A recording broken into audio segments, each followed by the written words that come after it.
My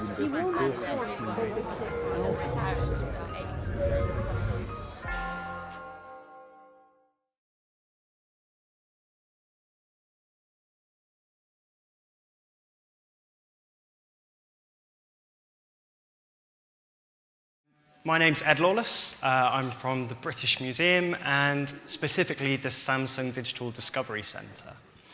Today I'm talking about this, which is virtual visits using web-linked platforms to expand the reach of museum learning programs. This is a little slide just showing us the logos and everything else on there. I wanted to give you a little bit of a context to what the Samsung Digital Discovery Centre is, if you don't know about it. It's a space and a programme within the British Museum that works with young audiences and schools using digital technology for various types of learning. We were begun in 2009 with a sponsorship agreement with Samsung Electronics, and in 2014 that was extended for a further 5 years. So we're definitely around until 2019, hopefully a little bit longer as well. I wanted to ask a couple of questions. Have you used web broadcasting technology yourselves in your personal life? Have you used Skype? Could I just get a show of hands? FaceTime? Okay. Pretty much all of you. Have any of you used it in your museums to connect to schools? Smattering of hands. Okay. And I thought of a third question a couple of moments ago. Which of you have online resources for schools to download and use in the classroom from your museums? Okay, quite a few of you. Good.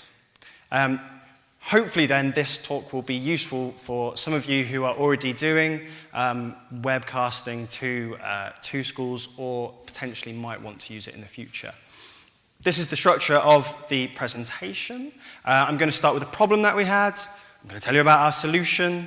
I'm going to tell you a little bit how we developed a solution, and finally a little bit of thinking about the future with all the caveats that we've just heard about future-proofing. Hopefully, yes, everything in there does still respond very well to what we've just been discussing. So this is our physical space. You can go visit us. Google Street View in the museum and go find us downstairs in B2 down in the basement. You'll find the Samsung Digital Discovery Centre. This is our space. We have it open 5 days a week. So Saturday and Sunday, we're delivering family and teens activities. Monday, Thursday, and Friday, we have it open for school groups, and we are fully booked pretty much with the occasional cancellation in, but we are pretty much running at full capacity. This leaves Tuesday and Wednesday. Those 2 days, we have the access route to the Samsung Digital Discovery Centre is taken over by our corporate events team. And whilst we as staff can get access to this space through that little door at the back and through the warrens underneath the Great Court, we can't bring students into this space. So we're running at full capacity. We needed to think of a way that we could grow our reach and make sure that we were still engaging as many school groups as we possibly could. So there was a couple of solutions. One is me over there on the left doing live video broadcasting, and we've been doing this for a few years. The other one is doing self-led tablet activities where teachers can pick up tablets without ever having to come into the Samsung Digital Discovery Centre, use our technology, use things that we've created to go explore the galleries. Obviously, I'm talking about the one on the left today. Our programme of video conferencing sessions was just one session and has been for quite a while. It also needed a little bit of TLC if we were wanting to do a bit more with it. But there's an ecosystem that's developed around this that wasn't there when we first started doing it. So we have an interesting version of this graphics come up. That's meant to be one of our curators on our YouTube video. I'm sorry, Dr. Finkel, you don't look quite how you look in life. So we have our YouTube channel, so we're doing video there. We are also doing live, Facebook Live, we are doing Periscope, and we've also done a couple of our temporary exhibitions. We've beamed some presenters directly into cinemas, and schools have gone to their local cinema and had access to the museum and our temporary exhibitions that way. These are all fairly new compared to when we first created our video conferencing session. And then the final thing up here is just to say, this is one of the resources that students are using back in their classroom, but we do have that suite of downloadable resources that teachers can use in their classroom as well. And I see this very much sitting right alongside those as something else that can be done in the classroom. So our solution was to broaden this single program, this single session, into a whole suite of sessions. But there were problems with the solution. I wrote that as a title, realized that was a bad title, so I decided to write possibilities with the solution. So here are a list of potential things that we could do with video conferencing that we hadn't really considered. These were new possibilities that we could do with it. One was, since we developed it to begin with, there was a whole bunch of new software. This was before Skype was probably in its early days. There was a whole other range. Google Hangouts, I think, hasn't come about.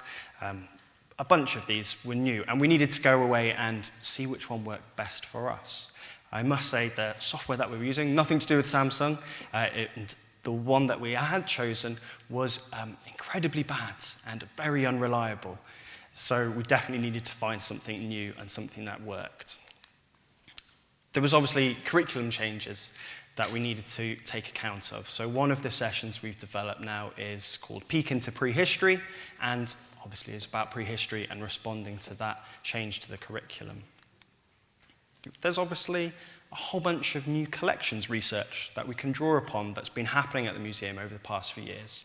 So another one of our recent activities links in with the redisplay of one of our galleries and looks at the Indus Valley civilization. National reach. We knew this always had the potential to be a big way that we could reach out nationally. We are a national museum, and we obviously get quite a lot of school groups from London and a few from the home counties, but beyond that, not that many schools coming to us. So we really wanted to use this as a key way for us to get our presence as museum educators into those schools in an animated live way, not just by supplying worksheets for teachers to print out, resources to use, or websites to go on. But I must say that one of the things we've noticed is actually a lot of London local schools have wanted to do virtual visits with us using our web broadcasting platforms because there's a whole bunch of reasons why schools can't get access to the museum. There might be difficulties with transport, difficulties with getting teachers to cover other teachers in lessons, timetabling issues, bringing whole groups of school children, whole years, multi-class years into the museum is quite difficult. And so we've actually had quite a few schools that are within a couple of miles of the British Museum wanting to take part in this. It's also something new for the schools to try out that they're keen to do. So what happens when a school books a virtual visit session with us? First of all, they book the session. We then get in touch with them. We email some very simple instructions of how to lay out the classroom so that we can see what's going on in the classroom, telling them we're going to be working in groups, so we need tables, and you might want to get those groups sorted before we start the session. We send out some worksheets, which we can then refer to from us in the museum for them to be working with in the classroom, and also some technical requirements. And the technical requirements are super, super low. So all it is a computer with a screen so that they can see us, and ideally a camera so that we can see and hear them. As you can see on the bottom picture there, this is one of the schools talking to Lizzie over there, and they have put it up on their e-board. Simple solution. If the school wants, and we really, really encourage it, we make sure that we test the video and audio before the lesson starts. A week beforehand, 2 weeks beforehand, whenever suits them, we're willing to go and test it with them. And finally, the session runs. So let's talk a little bit about the development of this. I was waiting for this pitch to come up. It's slightly ominous when it's that big, isn't it? So we settled on this particular platform called Zoom. Website's up there, zoom.us. And because it fulfilled a number of our requirements. One, it allowed us to toggle between a lovely big picture of my face and screen sharing, so we could start to screen share anything that we wanted. So PowerPoint presentations, etc. I'll get onto a little bit more of that in a moment. Two, it also allowed us to have multiple classes from either the same school in different classrooms or different schools from anywhere, tapping into our session so that we could run this for essentially as many school groups as wanted to take part that day. We have run this with 2 schools from the States who got up extra super early to make sure that they were on time for us to be there, so I think their students were a little blurry-eyed, plus a school in the UK, and we had all 3 schools talking to us over this session. The other thing is we wanted this to be as easy as possible for teachers to set up. We didn't want to have to require teachers being IT whizzes, getting in any support staff that they need to come and help set up their system. Zoom allowed us to simply set up a video, press invite participants, type the email address of the teacher in. The teacher sits there on their laptop or whatever it is, opens up the email, clicks a link, up I pop. They don't have to download any software. It is super simple, super easy. And that is a big, big requirement of which platform. And Zoom's been the best one. However, if a school said to us, oh, we've done something similar to this before, we actually use Skype or Google Hangouts, I'm quite happy, I'm quite comfortable in saying, that's fine, we'll use that. If you're more comfortable with it, we can use it. We'll do it your way, because if that's what you're familiar with, we're very, very happy to adapt. So these are some of the things that we decided we want to take this a little bit further than just showing my face. And some of these logos I'm sure you recognize. So PowerPoint, we can switch and we can show any slides that we want. But built within that, it allows us to put in videos of other members of staff. We put in audio. We do a little bit of role play in one of them where there's a telephone call, and the students get to listen to this telephone call about somebody who's discovered some potential Roman treasure, and that works really nicely. Prezi's up there, which, if you don't know, it's similar in many ways to PowerPoint, some slightly different functionality.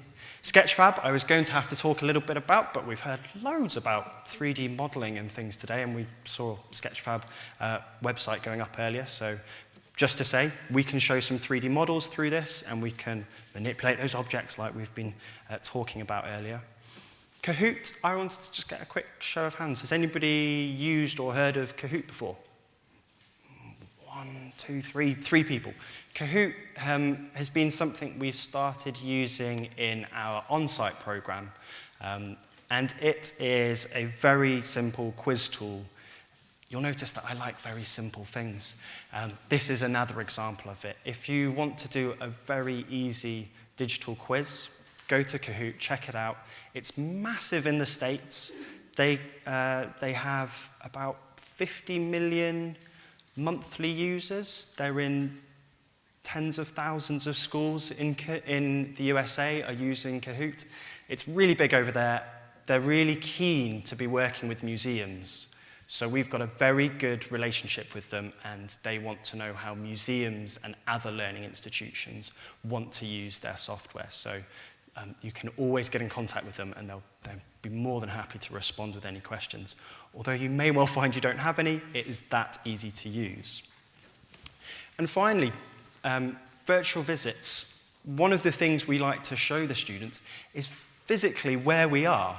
So we, at the start of every session, just go on Google Maps or Google Earth, and we search for their school, and we hover over, bird's eye view of it, and then say, "Hi everyone, we're at the British Museum. Let's show you where this is." And we tap and we zoom out and we go down to London and see the British Museum. And as I say, it might only be a couple of miles away. It could be just off the screen, some of the schools, but some of them, Cumbria, the States, wherever else, we can then do that and they get to see, oh, this person's a long way away. But also it gives them an idea of, oh, that's a big building in the middle of London, that's a museum. Or maybe they've been there before and they recognise the front of the facade of the museum. So that's something that just adds a little bit extra than just seeing a big picture of my face. One thing that we learned from our broadcasting team who do those amazing Facebook Live and Periscope is that we can get curators to come and talk on camera to our audiences.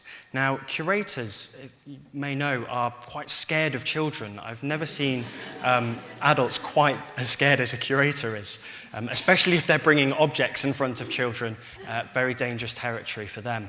So they're much happier when you're there mediating between themselves and the children. And the children aren't even there. They don't have to worry about them. There's just a camera. They're much more comfortable. And actually, that's a disservice to Neil, who does actually do it in front of children with us. He's fantastic at it. But it's just another way of being able to bring in some more people into this conversation than just yourselves. When the teachers in the schools are saying, oh, we're going to listen to an expert today from the British Museum, that's you. And then when that expert tells the children, I'm not the expert, this is the real expert, then the children get very excited because it's sort of the expert's expert. They must be good. They must know what's going on. So I really encourage you to, if you're doing something like this, bring as many different people in front of the camera as possible. Ideally live, but even if some of it's recorded, that's still worthwhile as well. As many different voices as possible works lovely. So what next? A couple of things. Hopefully this doesn't go against anything that we said earlier. One thing I'm really excited to be looking into next for us is looking at some Q&A software so that when we're having conversations with curators and maybe we've got multiple classrooms or schools wanting to come in on a session, we have a good way of sifting through and getting lots of questions pulled together. One way of doing this is using this website, which is sli.do. That's the web address. It's called Slido. I haven't really done anything more than begun to look into this, so that's somewhere that I want to go next. Just being aware that technology changes. The platforms, like we had to change to Zoom, they're going to change again. The technology in the classrooms are going to change. Hopefully things are just going to become ever more reliable. Why that doesn't happen, I don't know. The other thing I'm very interested in is changing our format slightly. So at the moment, these are isolated sessions that we're having. But there's no reason why we couldn't do a 20-minute intro session before a school comes to visit us as an on-site visit. Or perhaps a session after they visit, so that we can see what they've been doing in their classroom after they go out from the museum and catch up with them later. And then, any format's possible. We could do a series of remote visits as students go through a topic, introducing them at the beginning, maybe catching up with them somewhere in the middle, and maybe doing something at the end as well. We could do any sorts of format. The other thing is we've only had some very ad hoc evaluation, and so we're relying on things like teachers tweeting us back with pictures from the classroom and this sort of thing. We need to go out and we need to do better evaluation, catching up with those teachers. It's super easy, or relatively easy, when they're in the museum at a physical session, you hand them the evaluation form or you have that conversation. But when you press end on the video conference at the end of your session, that's it. They've gone, and it does take a little bit more legwork to try and get some of that evaluation back from them. And finally, we need to put this alternative audiences. We need to go back and talk to our broadcasting team who are doing Facebook Live, Periscope, etc., and just say how we've been using it and if there's anything that perhaps we can teach them about how we've used it. So here's the 3 things I want you to take away. 1, this isn't for everybody right now, so if it's not for you right now, go and put it in your toolbox and get it out later. 2 plays into something that was said in the previous talk. Go and use existing content. You know, if you've got 3D models, put that on your virtual visits. If you've got videos that are already recorded, put them in. And 3, just keep experimenting and see what happens as you try different types of media on there, and try different formats and go away and do that. And that's me.